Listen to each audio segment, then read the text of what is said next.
திமுக கூட்டணியிலிருந்து தமிழக வாழ்வுரிமை கட்சி விலகுவதாக அக்கட்சியின் தலைவர் வேல்முருகன் சொல்லியிருக்கிறாரு. வேல்முருகன் என்ன சொல்லியிருக்கிறாருன்னா, 2019ஆம் ஆண்டு முதல் மக்களவை தேர்தலில் திமுக கூட்டணியில இடம்பெற்று மதசார்பற்ற சக்திகளோட நாங்க பயணம் பண்ணிட்டு வரோம். இந்த முறை தேர்தலில் எங்களுக்கு ஒரு இடம் கொடுப்பதாக இவங்க சொல்லியிருந்தாங்க.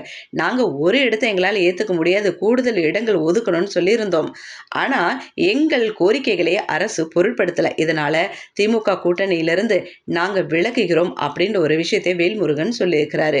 அது மட்டும் இல்லாம எங்களின் 10 அம்ச கோரிக்கைகளை ஏற்றுக்கொள்ளும் கட்சியோட கூட்டணி அமைத்து தேர்தலை சந்திப்போம்ன்றதையும் சொல்லியிருக்கிறாரு.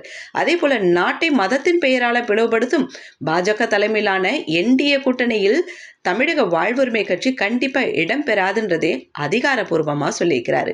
சோ எங்கள் கட்சி நிர்வாகிகளோடு கலந்து ஆலோசித்து எங்கள் கோரிக்கைகளை ஏற்கும் கட்சியோட கூட்டணி அமைத்து தேர்தலை சந்திப்போம் அப்படின்றத அதிகாரப்பூர்வமா சொல்லியிருக்கிறாரு வேல்முருகன்.